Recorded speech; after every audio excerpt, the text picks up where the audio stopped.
Welcome to VCR, Vintage Cinema Rewind. We're bringing old movies to new viewers. I'm Blake. Faith is a torment. It is like loving someone who is out there in the darkness, but never appears, no matter how loudly you call. What a poetic movie. I know, right? I heard that quote and I was like, oh! Like, just pure shivers. Yeah, actually, that was both that quote and the quote that I opened our last episode with, about the fear in idol, and we're calling it God, both spoken by Max von Sydow's character, Antonius Block. By the way, I have a tangent. As soon as he said, "My name is Antonius Block," I was like, no, it isn't. Come on, really, what's your name? It kind of, do you remember in Barry season 1 where that character tried to convince Barry to change his last name to Block to make himself seem more cinematic? And he's like, because I just look at you and I just see like a block. So maybe this is like a distant ancestor of that character. Definitely. Absolutely. Yeah. Okay, before we get into anything, I have... Also, as a side note, we are doing The Seventh Seal, and this is... Yeah, right. The deep dive episode where we talk full spoilers, so if you haven't seen this movie and you're interested, go back and listen to the primer episode first. Yeah. Okay, go ahead. Tangent away. I do have one kind of complaint with this movie. Oh, we're going right into complaints. Wow, Yeah. I was going to go right into what I love about this movie, but Go ahead. I guess I'm getting it out of the way early. It's not even really a complaint. It's more of just a slight criticism. I would have liked more Antonius in this movie. Yeah.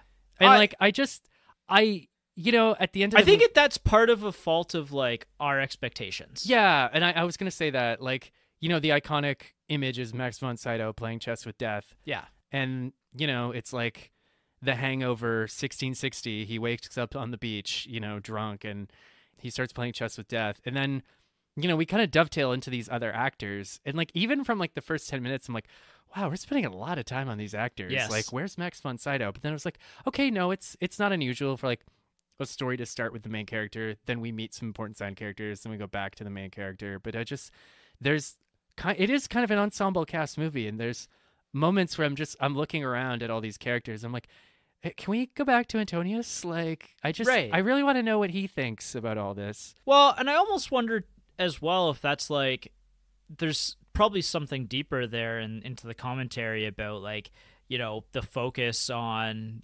these characters and their legacy and like who's the character that you actually remember kind of thing, because it's like it becomes almost like a story. And this is what I said in the primer episode. Like, I found that the Squire, me personally viewing this for the first time, I felt like he was the primary protagonist of the film.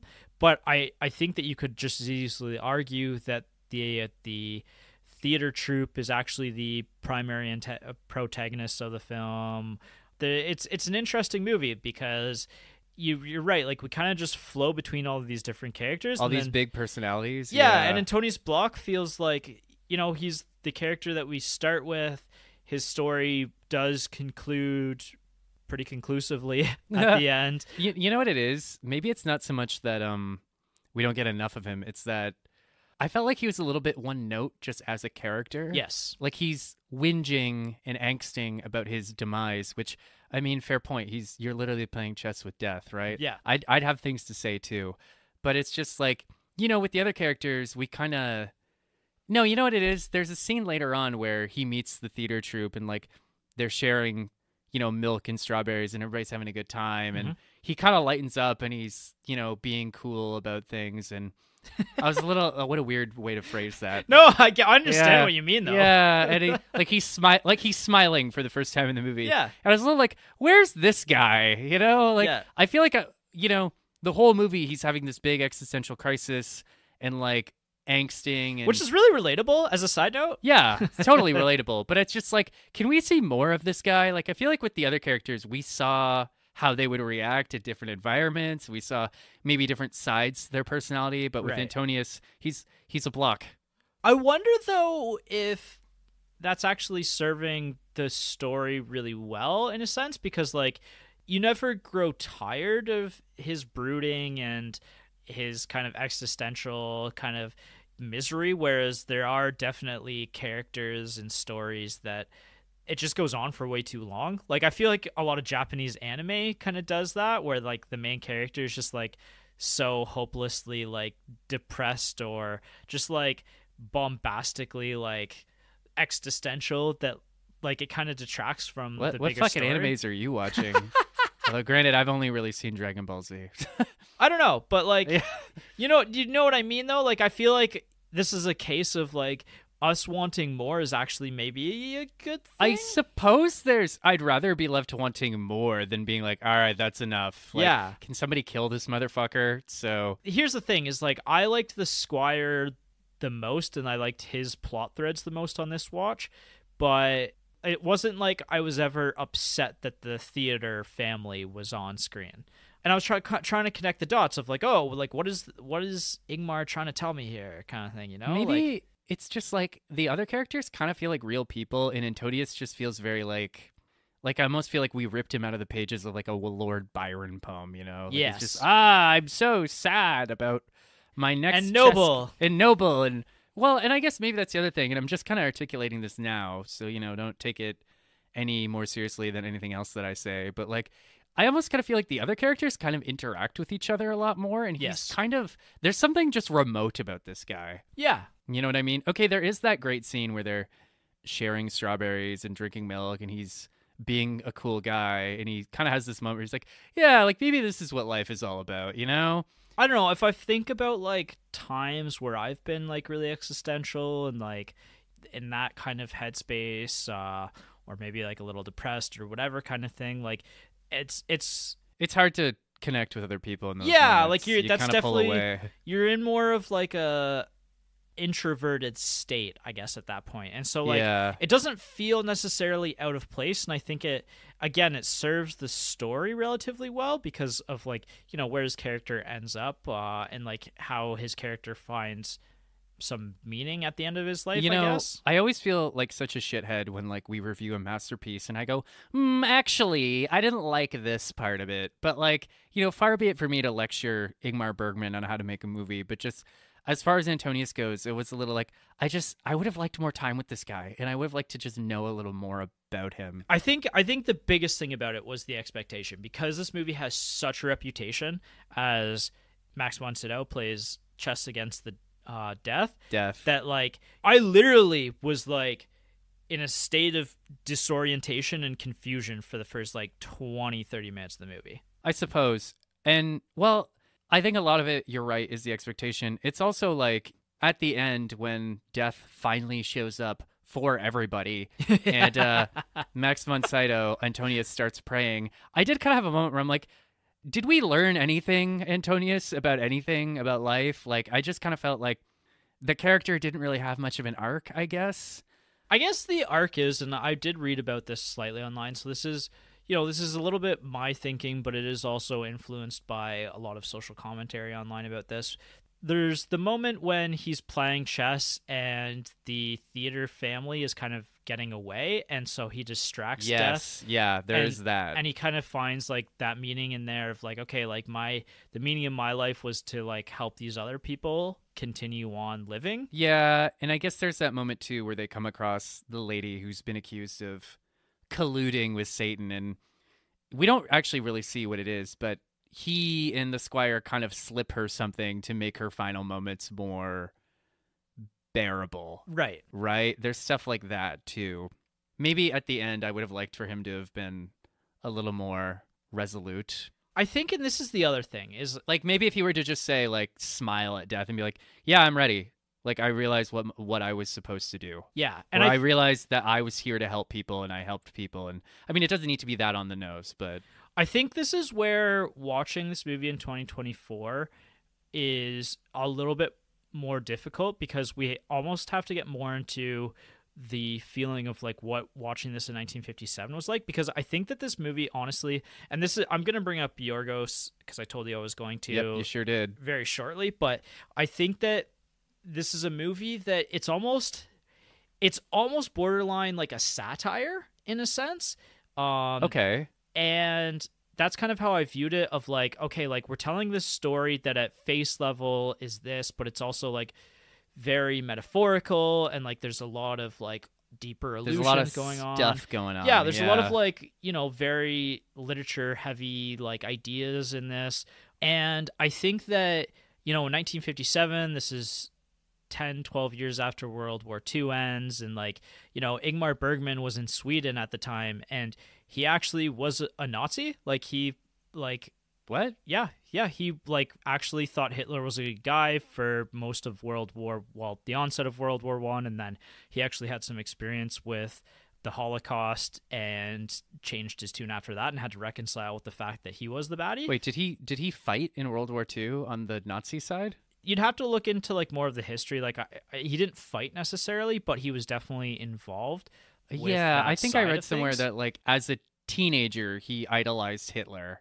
Right. And then when everything came out, he was like, "Oh, nuts."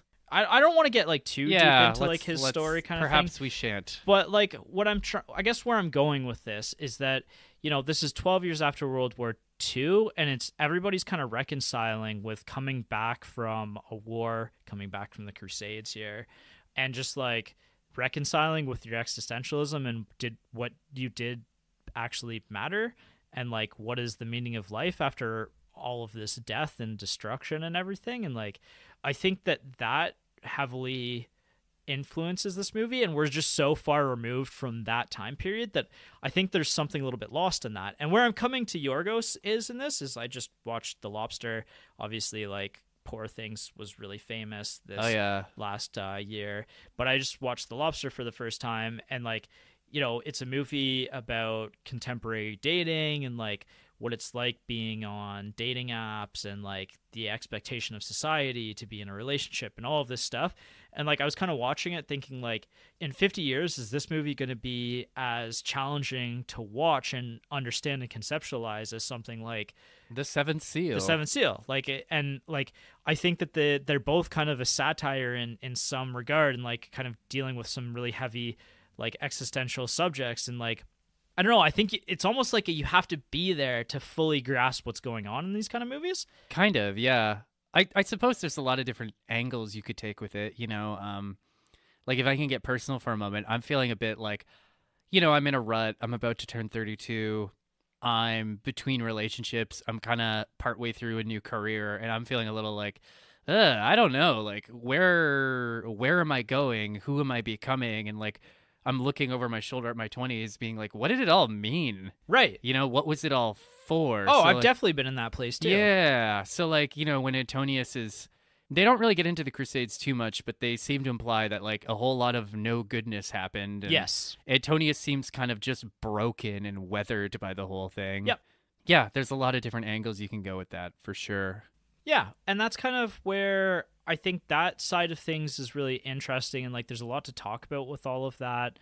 Should we talk about Death himself? Yeah, we probably should. Like the weird bald guy who just appears. One of the many highlights of this movie, because I feel like we're both in the state of like we both enjoyed this movie, but I don't know that this is necessarily quite yet on like a top 100 or top 10 list of mine or anything yet. It's what happens with a lot of these older movies is like, it's like I admire it more than I enjoyed it. And I think that watching this multiple times is definitely going to maybe influence where I end up sitting with this movie. But the thing is that I really, really, really, really like a lot of aspects in this movie. And Death is one of them. Yeah, no, he's very...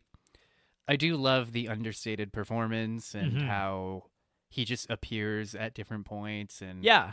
And he's not this like big, crazy, eccentric character that, takes over the room. Like he's this quiet, like contemplating character who, he understands, like he's inevitable. He's death. Like he doesn't need to. He's Thanos. Yeah. Yeah. I don't know if I would go with that, but I'm just kidding. But but he just like, he knows that he's going to get you eventually. And like, he's almost bemused by like the offer to play chess. Like he's like, yeah, I mean, you're going to die anyway. Like, let's have a little fun. Whatever. It's like, oh, my soft heart will be my undoing. Yeah. Right. There is one moment towards the end when him and Antonius are having, I guess you could call it their final bout. And he basically just says, next time we meet, it's checkmate.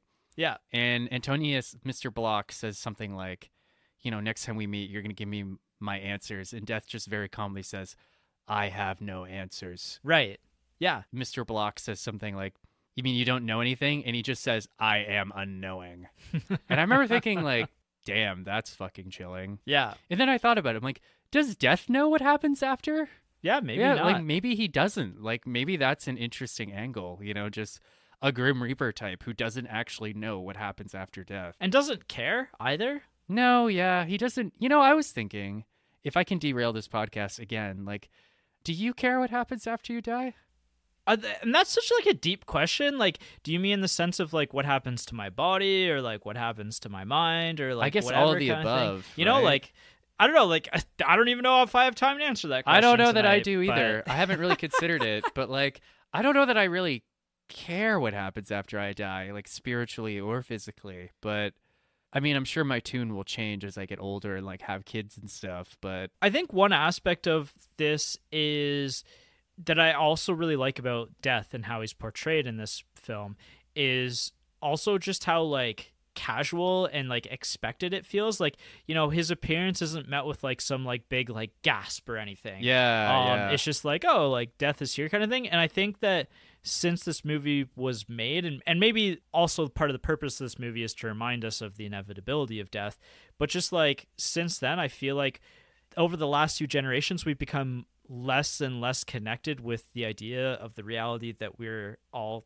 gonna die, bro. we're all going to die, Yeah. and like we have a limited time on this earth, and like I don't know, and this might be like a little too conspiracy theory, a little too like, heady for our podcast. yeah, but like, you know, like I almost wonder if is it human beings are trying to trick ourselves into like not ever wanting to think about death and our own mortality, or is it a little bit more cynical than that, and it's like, well, if you're not thinking about the short time that you're here for, will you do and spend and you know, waste more of your life on things that don't necessarily fulfill you because you're not thinking about the shortness of time that you even have on this planet. The memento mori, remember you're gonna die. Yeah. When I was younger, my desktop background on my laptop was the memento mori sign, you know, like the death with the flowers in the hourglass. Right. And that was to motivate me to write more. 'Cause it's like,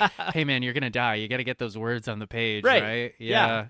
And that's kind of the other thing that like this movie interestingly grapples with is like after you die, like what is left. And it's interesting that what's left after death kind of comes and does his thing is it's actually the theater troupe that's the ones who kind of live on after the ones this who movie. skate by. Yeah, like I don't know, it's interesting to think about, like was Ingmar Bergman kind of like suggesting that like art is really the only thing that lives on after death. It's funny that some of the main characters are, they're theater performers, they're troupes of actors, and there's that great moment kind of halfway through the movie where, you know, the performers are performing and it seems like everyone's having a good time, and then all of a sudden like the flagellants show up. Right. Basically the religious people who are like burning incense and whipping themselves to try to appease God.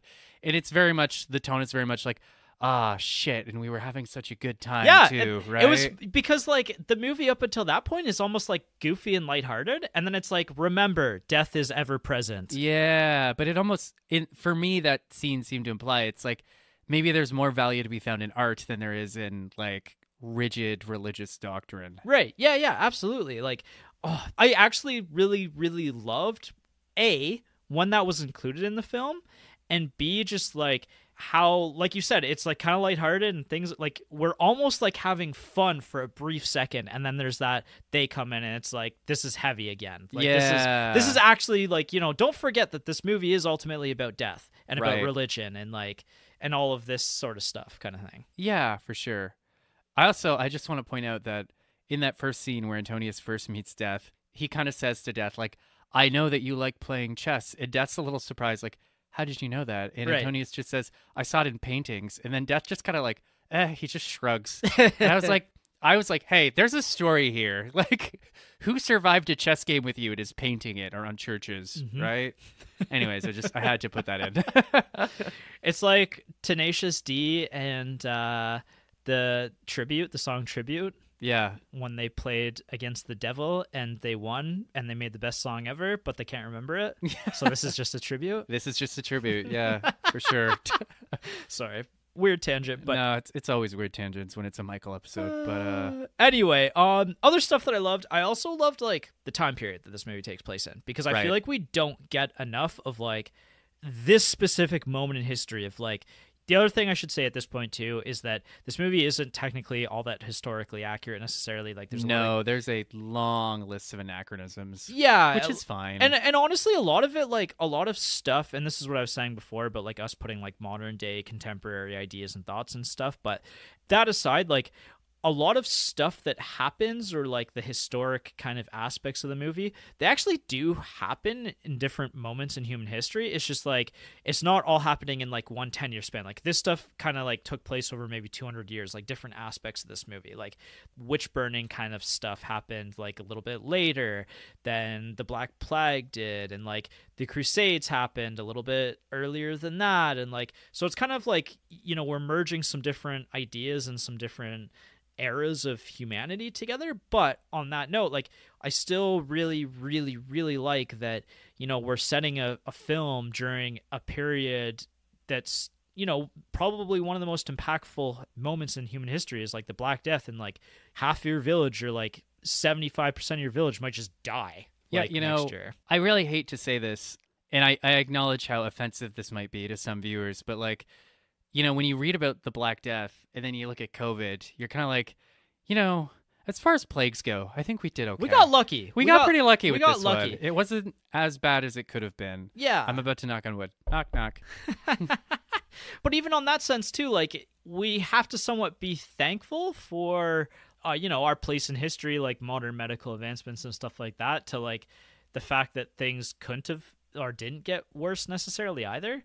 You know, that was a genuinely scary time to be alive in. Like, I've read a little bit of stories about, like, you know, like I said, like 50 or 75% of your village just like straight up dying over a matter of like weeks or months kind of thing. Like, and just how destructive that is, and like how, again, existential that is. Like, and so placing a movie in that time period, I feel like we don't get that enough almost. Like, I want to see more of this story at this period I would of like time. to know more about the Black Death, actually. Yeah. I learned a little bit about it in world history in university, but it's like, oh, wow, that sucked. Yeah. That wasn't great. No. Yeah.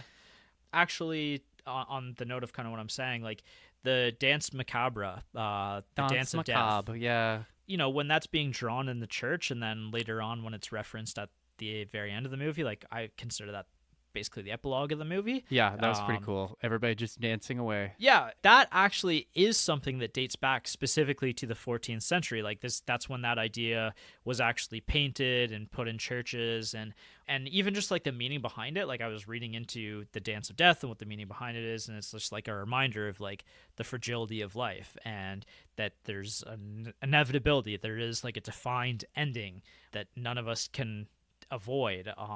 And so like at the end of the day, what you do, and like no matter like what class you live in, or like whatever kind of thing, or how much money you or achievements that you manage to acquire, like at the end we're all going to meet the same end point. We're all going to die. Yeah. Yep. So the great leveler. Yeah. And maybe it is just that this movie like dealt with this subject matter so well that people have been almost hesitant to kind of approach it again, or maybe people are just, again, like I was saying before, like I think there's a part of like society that kind of more and more wants to avoid these ideas at all costs, that we don't get this. But I think this movie just kind of nails all of these ideas. I don't have something else to compare this to. It's kind of interesting. Like, I learned a little bit about the cultural attitudes towards death in university, and how like in ye olden days, when someone was dying, like it was a very communal affair. Mm-hmm. Like the whole village would come visit them on their deathbed, and like the body would be paraded about, and everyone would be really involved, and it was, you know, very communal and healing. But now we've reached a point where it's just like nobody's allowed to die anymore. Right. And we don't talk about it, and like even the language we use, like he passed away, or like he's no longer with us. It's like we're not allowed to just say, oh, he's fucking dead. Yeah. Yeah. Hey, Blake, when I die, I want you to just tell people, oh, he's dead. He's dead. While you're dying, I'll be like the old like town crier with the bell. I'll be like, hear ye, Michael is dying. Yeah. And you're just like in your window, like, no, I'm not. Yeah. And I'm like, he's dying up there. Look at him. I'm 34 years old. I came in for a regular surgery. He's dying. Yeah, he's dead. Pull the plug. But anyways. So I liked all of these aspects. My favorite character of the movie is, like, apart from just the portrayal of death, like, Squire Johns is a very funny. I guess we have to talk about him now. Yeah, like, he's the most cynical character. Like, he essentially embodies a lot of, like, what I envision, what I would almost describe as Bill Murray energy. Kind of. He doesn't look like Bill Murray, but, like, he's got the same attitude. Yeah, he's got the same attitude about life, especially in, like, if you compare it to something like Groundhog Day or something like that. Like, he just is so deeply cynical about everything, and, like, I found his character very funny, and, like, I loved his dialogue, except for, obviously there's the rape moment, which is super interesting, and we have to talk about that. Yeah, coming up here. I guess we should. So there's some dude who's stealing trinkets from the dead, and, like, a mute girl spots him, and this guy's kind of like, what? I'm stealing from the dead. What are you going to do? And then he kind of, like, pulls a knife on her. Yeah.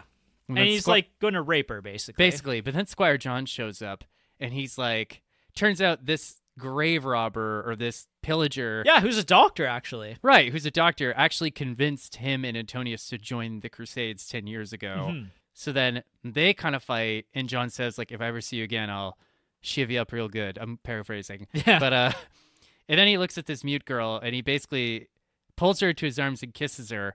And then he's like, I could have raped you, but I'm not gonna. Yeah. And he's trying to frame it as, like, a moral victory, you know? Like, he's like the OG nice guy. I guess so, right? But I just found it really odd and jarring, because, like, he even has kind of a line, at least in the version I watched, where he basically just says, I could have raped you, but I won't, because, like, I'm not, like, that kind of love is, like, cold after a while, or something like that. I've grown bored of that. It's funny because, it's not funny, but, like, obviously that's a subject that's, like, that's something you tread lightly now in 2024. Yeah. And it's like, it's obviously heavy subject and everything, but, like, it's kind of almost comically kind of put in there. It's kind of comically awful, right? But, like, that's kind of also the reality of war, and, like, especially back then. Yeah. Well, like, that's something that happens even today. Like, that's the reality. Like, that's why, we try so hard not to get into wars, because some of the, like, most disgusting parts of human existence kind of are inherently involved around and circle around war. It's a gross moment, because he's like, I'm not gonna rape you. I'm a nice guy. By the way, I need a servant, so come with me. Yeah, but it's just like I said, it's kind of like the OG nice guy, and it's like, I just did something for you, therefore you owe me. Yeah, kind of, right? I just found it odd where he's talking about rape the way I talk about dating apps, where it's like, I don't like raping anymore, Yeah. Yeah, it's like, it's odd. It makes you sit up. Like, Jess and I definitely looked at each other at that moment where we're like, whoa, but yeah. I, like, in the context, I understand it. It's just, like, something that definitely doesn't hold up today. Like, no, it's one of those moments where, like, I guess I'm happy you're not raping people anymore. Like, yeah. I prefer you stop. Yeah. But, if we were making that movie in this day and age, let's just snip that moment right on out, Yeah. And then it's kind of, again, it's comically over the top, at least from my estimation, where, like, suddenly that mute girl is, like, following the whole troop around, and there's that really nice scene where, like, they're eating strawberries and drinking milk, and it just kind of seems like she's just sitting slightly off frame looking terrified. Yeah, she's basically become a slave. She's basically become a prisoner, Yeah. Anyways, that was a little much. I was like, huh, like... Yeah, John's may have been the most interesting and articulate character. Yeah. I would have liked more of him and Antonius's relationship. Like, yeah, they don't really interact all that much, which is surprising considering they fought in a war together and, like, they're around each other almost all the time. Like, I'd like to at least one conversation between these two guys. Yeah. Instead, like, John's just kind of sings for a little while and just, like, tries to. It's almost like he's trying to poke a reaction out of Block. Yeah, like, there's that moment where they're on the horses, and it's kind of like, must you sing? And it's like, I don't have to, but I'm gonna. Yeah. And then they kind of, like, exchange some bread. Like, that's it. Yeah. That's all they got. Yeah. I also like the inclusion of, we're not shying away from some of the, like, more grim parts of this, and that's also why like I want to see more of this in film. Is like I don't want to shy away from like some of this stuff, like some of the realities of like our ancestors a little bit, like, you know, like let's just kind of lay it out and kind of grapple with it.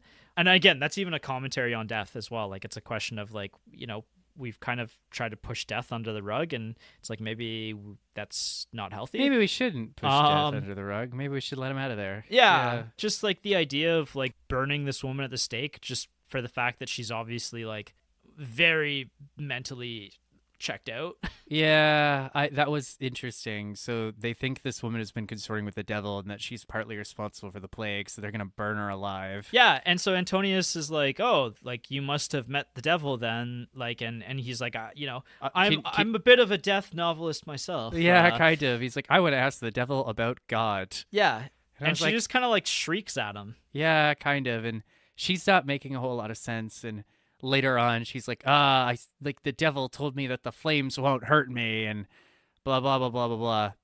But then Antonius and Johns are just kind of like, all right, let's just give her some, they don't even really show. It's like probably poppy or opium or something. Like, yeah, let's just give her some of this so that she has a painless death. Right. Which is like the nicest thing they do for anyone in the whole movie. Yeah. But I mean, what are you going to do at that point, right? Right.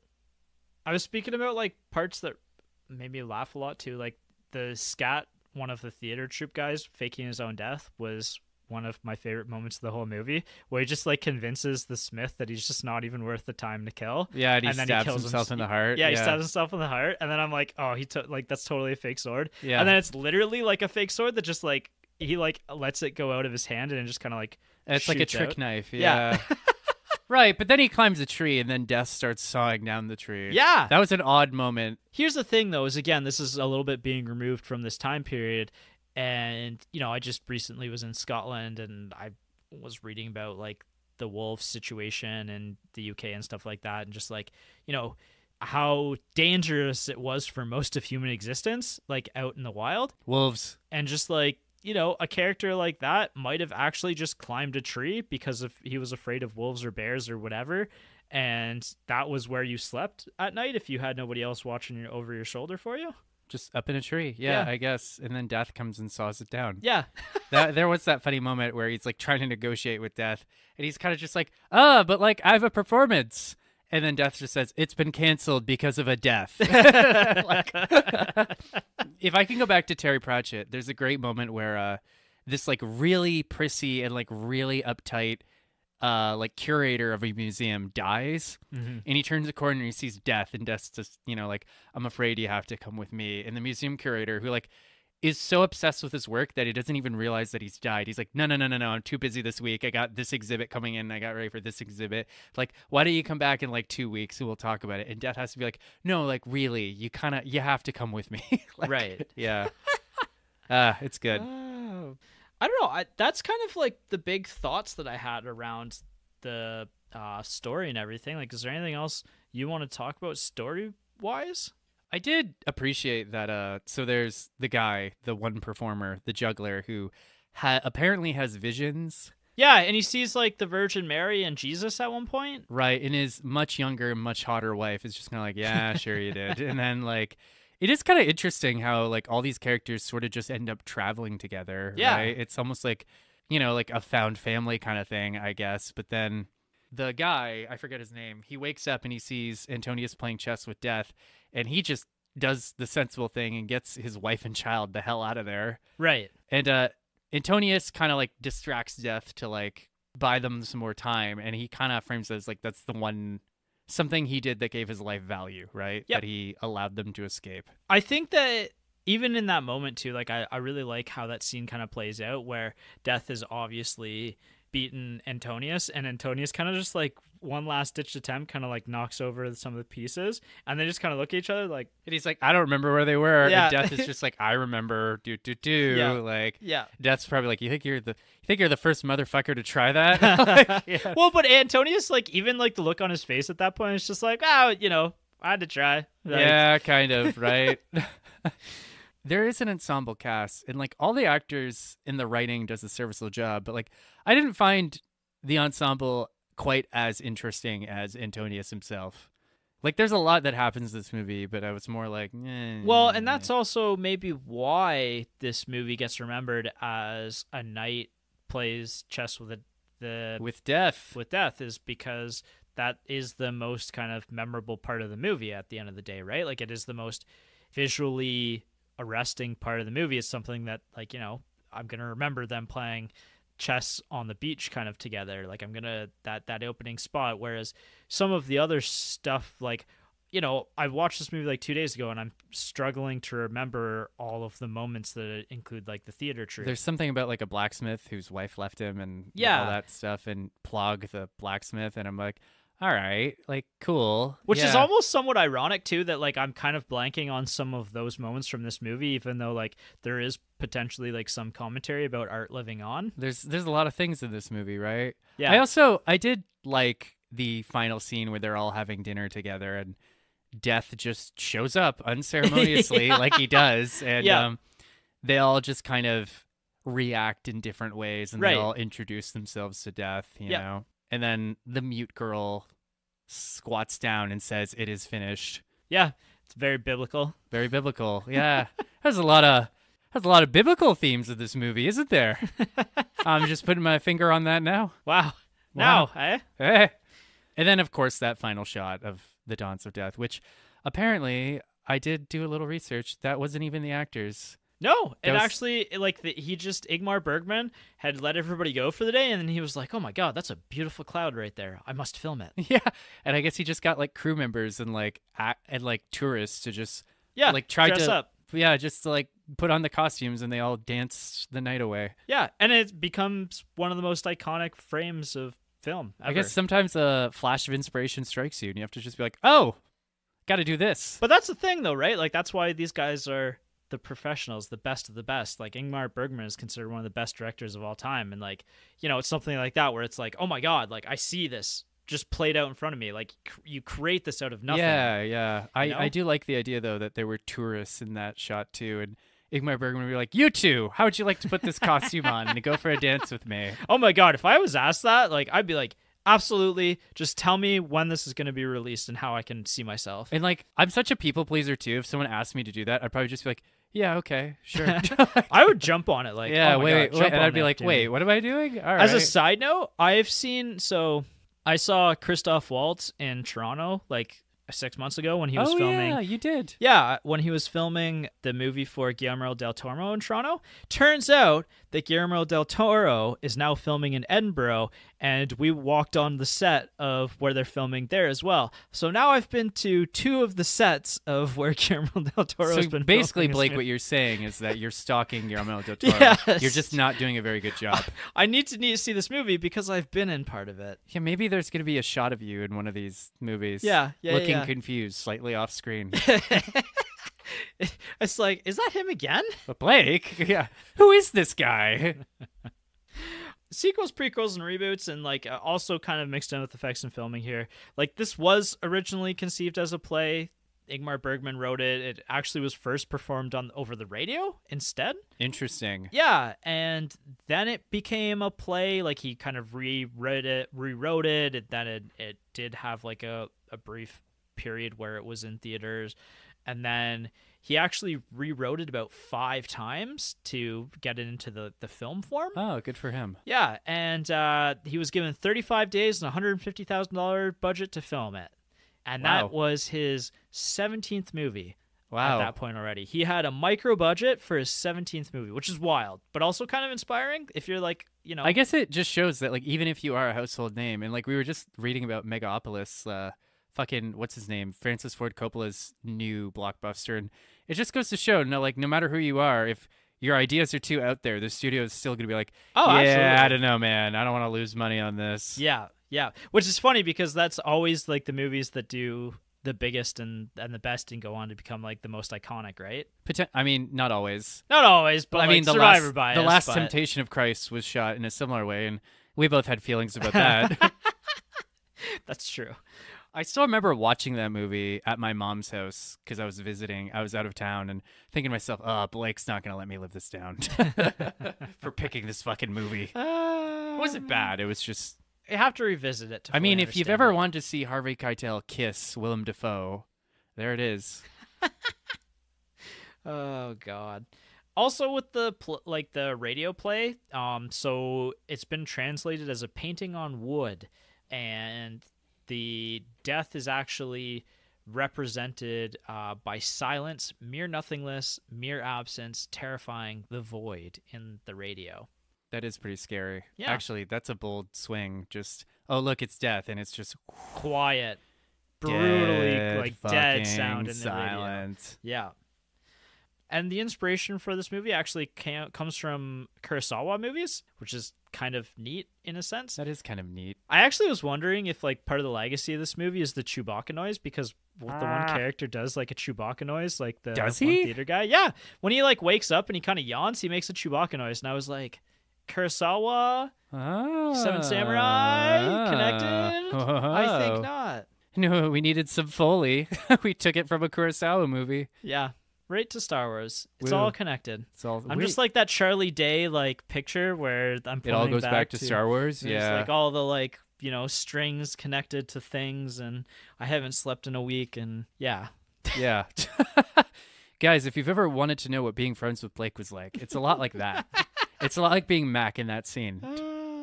Only you and I kind of take turns being Charlie. Yeah, it's Yeah. true. I think everybody has a little Charlie in them. Yeah. No, that's kind of an uplifting thought. Yeah. Pepe Sylvia. The only other thing, like effects and filming wise, that I was gonna note was early on in the movie when they arrive at the church. That was actually just like a model church that was hung from a tree in the background. Yeah, when I found that out, I was like, what?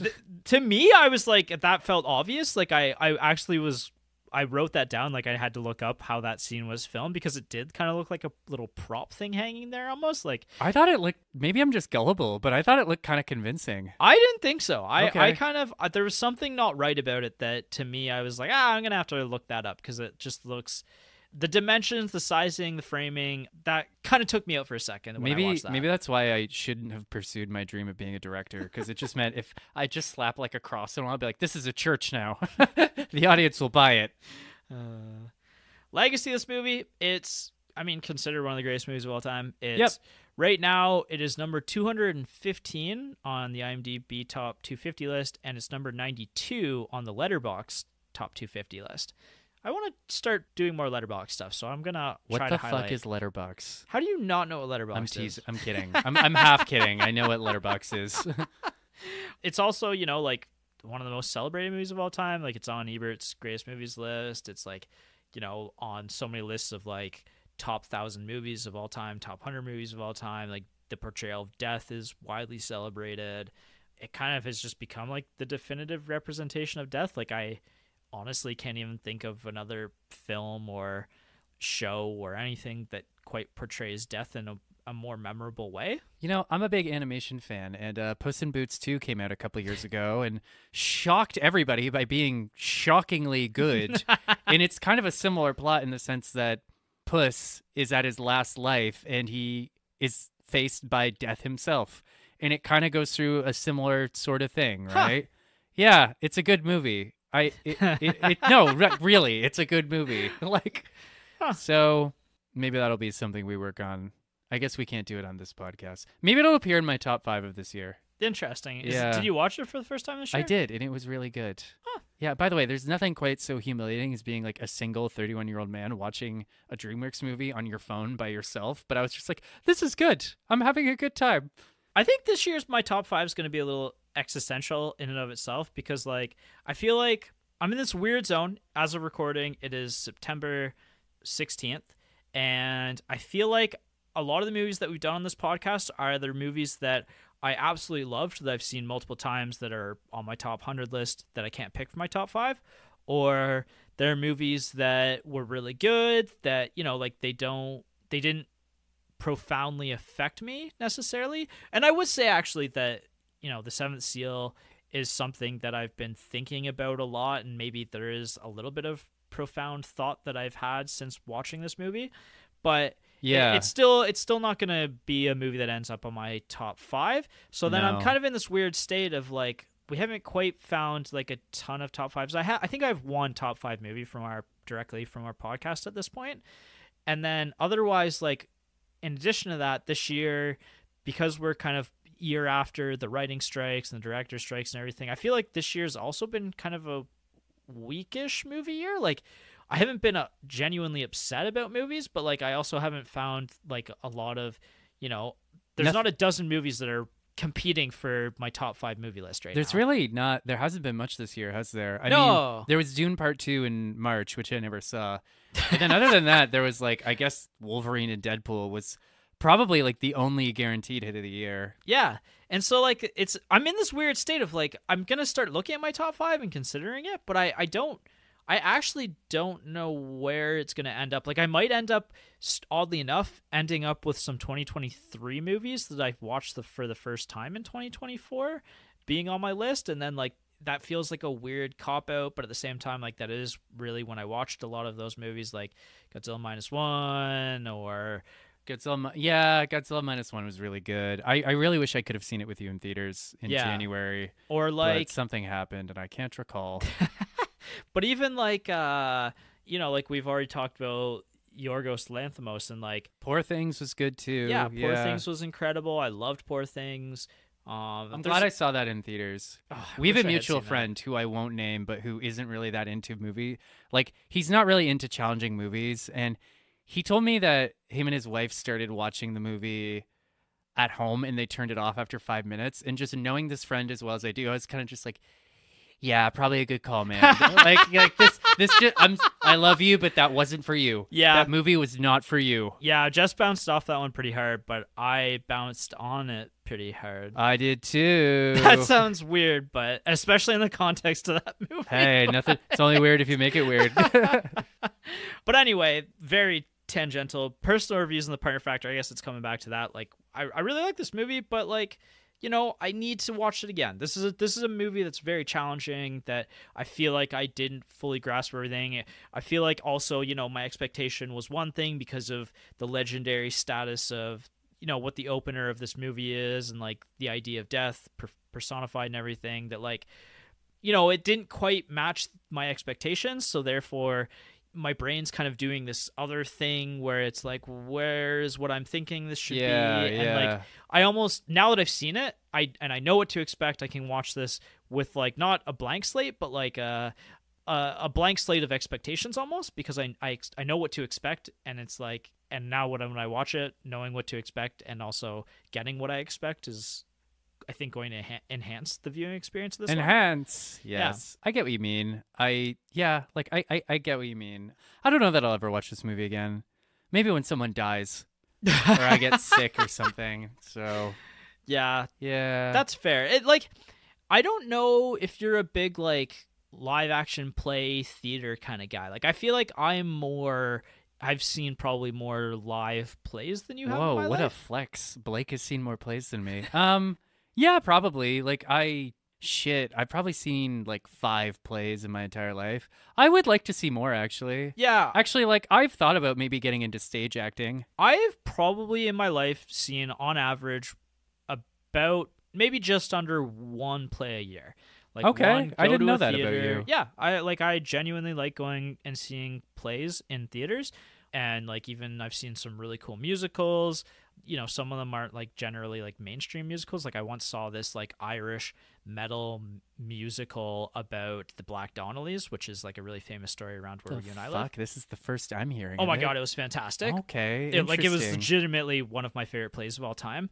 Like, stuff like that, where it's just like, it's kind of a little bit more off the beaten path. Like, I've always really wanted to see the Book of Mormon as well, written by Trey Parker and Matt Stone. Exactly, like stuff like that. Like, plays don't have to be like Fiddler on the Roof. No. And I think that, so what I'm saying with all this, coming back to The Seventh Seal, is that I think I'm a little bit more prone, because I've watched a lot of plays and like I've gone and seen a lot of live action stuff before, that like, and because I enjoy that, I think I'm a little bit more prone to actually enjoy a movie like You're this. a little bit better disposed towards, you're a little more open to this kind of thing. Yeah. Because this is definitely like more of like a theater kids kind of movie. I guess so. Were you a theater kid?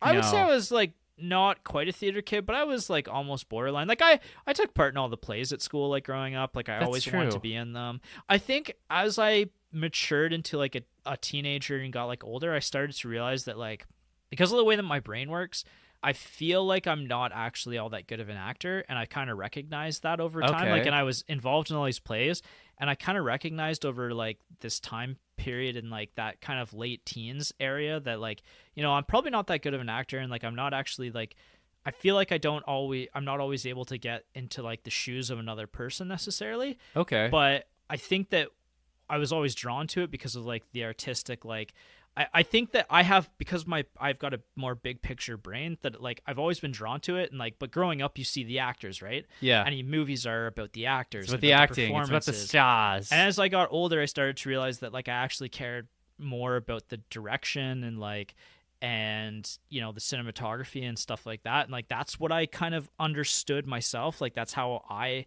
am able to kind of connect with movies, and like how I would want to approach something like that.